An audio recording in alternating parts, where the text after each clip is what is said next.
कई बच्चे कहते हैं कि गुरुजी हमारा काम नहीं चल रहा है, हमारा व्यापार नहीं चल रहा है, परिवार में कलेश बना रहता है या फिर हमारी इच्छा पूरी नहीं हो रही है। जब से शादी हुई है तब से गृहस्थी जीवन जो है वो अस्त व्यस्त हो गया है, परेशानी बढ़ गई। कई बच्चियां जो कहती हैं कि संतान संबंधी परेशानियां उन्हें आ रही हैं। तो आज की वीडियो में जो मैं आपको प्रयोग बताने जा रहा हूँ वो सिर्फ 2 मिनट का प्रयोग होगा और ये सोमवार के दिन ये प्रयोग आपको करना है। यकीन मानिए, इस प्रयोग को जब आप करेंगे तो आपके रास्ते खुलते चले जाएंगे। आपके काम धंधे जो रुके हुए हैं वो चलना शुरू हो जाएंगे। जो कहते हैं कि हमारे घर में पैसा नहीं रुकता है, उनके घर में पैसा रुकना शुरू हो जाएगा। जो कहते हैं कि कर्ज बहुत चढ़ गया है हम पर गुरुजी, बहुत ज़्यादा कर्ज चढ़ गया है, उनके लिए ये जो उपाय है ये वरदान है। साथ साथ में जो टेंशन में रहते हैं, मानसिक पीड़ा जिनको रहती है, दिमाग में टेंशन ज़्यादा रहती है, सिर दर्द रहता है, समझ में नहीं आता है कि क्या करे क्या ना करे, तो उनके लिए भी ये प्रयोग एक निराशा से आशा की किरण है।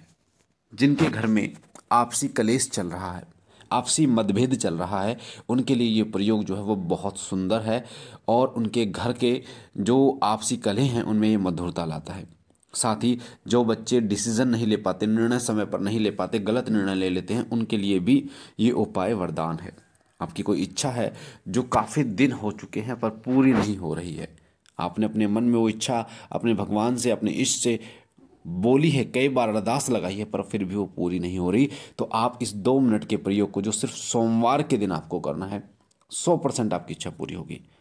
वैवाहिक जीवन, अभी शादी हुई है आपकी और कलेश चल रहे हैं शादी में, यहाँ तक कि कोर्ट कचहरी तक जो है ना वो पहुँच गया है आपका मामला, तो आप ये काम करना शुरू करेंगे तो 100% आपको फ़ायदा होगा। आपका गृहस्थ जीवन जो है वो एकजुट होगा, साथ साथ में एक मधुरता आपसी संबंधों में आएगी। जिन्हें संतान संबंधी परेशानियां हैं, विशेष रूप से पुत्र संबंधी परेशानियां हैं, वो इस उपाय को माता बहन जरूर करें। करना क्या है वो सुनिए। सबसे पहली बात कि ये उपाय आपको सोमवार के दिन करना है और लगातार 11 सोमवार करना है। जो माता बहनें संतान संबंधी परेशानियों से पीड़ित हैं वो व्रत करें सोमवार का और फिर इस उपाय को करना है। भगवान शिव के शिवलिंग पर जब आप जाएंगे अपने घर से, क्योंकि वीडियो पूरा सुनना, क्योंकि मैं इस जो प्रयोग को बता रहा हूँ ये अलग अलग तरीके से अलग अलग परेशानी के लिए करना है, तो इसलिए वीडियो को पूरा सुनना, ताकि स्किप मत करना वरना समझ में बिल्कुल भी आपको नहीं आएगा। तो जो माता बहन संतान संबंधी परेशानियों से पीड़ित हैं, संतान नहीं हो रही है, तो वो क्या करें, 1 लोटा जल लें, उसमें एक बताशा, गुड़ या मिश्री डाल सकती हैं, यानी मीठा जल कर देना है, उसको छोटा सा डालने आप, और उनको सोमवार का व्रत करना है। कम से कम 11 सोमवार ये काम करना है उनको, नहा धोकर, अपवित्र अवस्था में ना हो। वो जाएं बाबा भोलेनाथ के मंदिर में। वो बाबा भोलेनाथ के मंदिर में जब जाएंगे तो बाबा भोलेनाथ को जब वो स्नान कराएंगे तो जल की धार डाले, ओम पार्वती पते नमो नमः, ओम पार्वती पते नमो नमः, ओम पार्वती पते नमो नमः, ओम पार्वती पते नमो नमः, ओम पार्वती पते नमो नमः, ओम पार्वती पते नमो नमः, इस मंत्र का उच्चारण करते हुए उनको जल डालना है बाबा भोलेनाथ के शिवलिंग पर। और ये मंत्र जितना तेज बोलोगे उतना सही रहेगा। 11 सोमवार माता बहनों को ये करना है और 11 सोमवार के व्रत उनको करने हैं। वो 16 सोमवार का व्रत का संकल्प भी ले सकती हैं पर 11 तो करना ही है उनको। तो उनको जो संतान संबंधी परेशानियां हैं उसमें निजात मिलेगा, संतान संबंधी परेशानियों में उनको दिक्कत नहीं होगी किसी भी तरीके की, और संतान जो है वो गर्भ में जरूर आएगी और वो उनके सामने भी आएगी। साथ साथ में जो विवाहित जीवन है, जिनका विवाहित जीवन में जिसके बहुत ग्रह क्लेश चल रहा है, तो उन पति पत्नियों में से कोई एक व्यक्ति, पति या पत्नी, उन पति पत्नियों में से कोई एक व्यक्ति एक कार्य करेगा, वो जल लेगा, ठीक है, वो जल लेगा, मीठा जल जो मैंने आपको बताया, बताशा, मिश्री या गुड़ डाल के, और बाबा भोलेनाथ को जब स्नान कराएगा तो सबसे पहले माता पार्वती और बाबा भोलेनाथ जो शिवलिंग के पास आप देखते हैं शिव परिवार होता है, माता पार्वती की भी मूर्ति होती है, भगवान गणेश की भी होती है, भगवान कार्तिक की भी होती है, भगवान नंदी की भी होती है।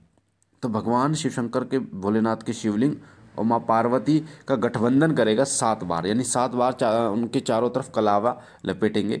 तो ये कार्य सबसे पहला। उसके बाद में जब वो जल चढ़ाएगा व्यक्ति, जब वो जल चढ़ाएगा व्यक्ति, माता है या बहन है, जो भी पति पत्नी में से, तो वो मीठा जल चढ़ाएगा और अपने पति का नाम लेना है। अपना पति का नाम लेकर कि मेरा नाम ये, मेरे पति का नाम ये, हे बाबा भोलेनाथ हमारे वैवाहिक जीवन को सुखमय कीजिए, हमारे वैवाहिक जीवन को सुखमय कीजिए। और नमः शिवाय नमः शिवाय नमः शिवाय, ओम नहीं लगाना, नमः शिवाय करके आपको जल चढ़ाना है। इससे आपका जो वैवाहिक जीवन है ना वो सुखमय बनना शुरू हो जाता है, आपसी भेद खत्म हो जाते हैं, जो बात कोर्ट कचहरी तक पहुंच जाती है वो सीमित हो जाती है। दूसरी बात, जो बच्चे काम धंधे में जिसकी अड़चन चल रही है, जो काम की दिक्कत है, जिसके काम नहीं चल रहा है, जिसका जॉब नहीं लग रही है जिसकी, ठीक है, या पैसा नहीं टिक रहा है जिसका घर में, उनके लिए वो मीठा जल लेके जाएं बाबा भोलेनाथ के मंदिर में, और बाबा भोलेनाथ के मंदिर में जाकर अपने ऊपर से 11 बार एंटी क्लॉकवाइज उस जल को घुमा ले अपने सिर के ऊपर से, एंटी क्लॉकवाइज, ठीक है। ओम राम रामाय नमः, ओम राम रामाय नमः, ओम राम रामाय नमः, इस मंत्र का उच्चारण करते हुए धार बनाकर बाबा भोलेनाथ को स्नान कराएं, धार बनाकर। इससे उनके काम धंधे में बरकत होगी, काम मिलना शुरू होगा, आपके रास्ते खुलेंगे। विशेष रूप से जो आर्थिक रास्ते हैं, जो आर्थिक रूप से आप मजबूत बनेंगे, ठीक है। कर्ज अगर आपके ऊपर है तो कर्ज से भी आपको मुक्ति मिलेगी, और साथ साथ में पैसा भी रुकना शुरू होगा आपके ऊपर से। और जिनको मानसिक पीड़ा, तनाव, टेंशन होता है, उनको भी यही कार्य करना है। ओम राम रमाय नमः, ओम राम रमाय नमः, उन्हें मीठा जल धार लगाकर बाबा भोलेनाथ को स्नान कराना है।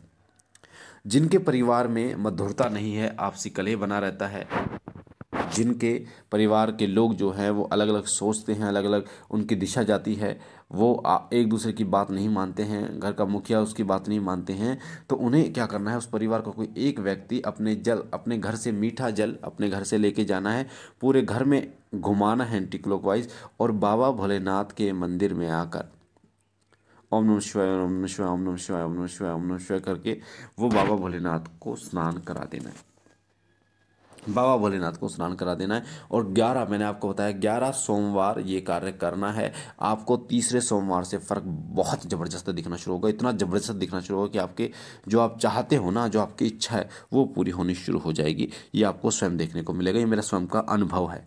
और जिनका विवाह नहीं हो रहा है उनके लिए भी वो भी वही कार्य करें जो विवाहित जीवन जिसका खराब चल रहा है, उनको मैंने बताया था। जिनका विवाह नहीं हो रहा है, विवाह में अड़चनें आती हैं, रिश्ता हो जाता है, रिश्ता टूट जाता है एंड टाइम पर, जो 80% बात पहुंच जाती है उसके बाद रिश्ता टूट जाता है, तो उन माता बहनों को या उन भाइयों को ये कार्य करना है। बाबा भोलेनाथ और माता पार्वती का गठबंधन करना है, बाबा भोलेनाथ और माता पार्वती का गठबंधन करना है, और नमः शिवाय का जप करना है बाबा भोलेनाथ को जब वो स्नान कराएंगे उस मीठे जल से। तो ये कार्य जब आप करना शुरू करेंगे तो 100% आपके कार्य बनेंगे, चाहे वो संतान संबंधी कार्य हो, चाहे वैवाहिक जीवन में कोई अड़चन चल रही हो, या इच्छा पूरी ना हो रही हो, या आपका परिवार में लोग बिखरे हुए हों, तो आप इस कार्य को करना शुरू कीजिए, आपको फ़र्क दिखेगा, 100% फ़र्क दिखेगा। ये मेरा स्वयं का अनुभव है। बाकी बाबा भोलेनाथ से मैं विनती करता हूँ कि बाबा भोलेनाथ आप पर कृपा करें, आपके घर परिवार पर कृपा करें, सदैव आपकी झोली भरते रहें।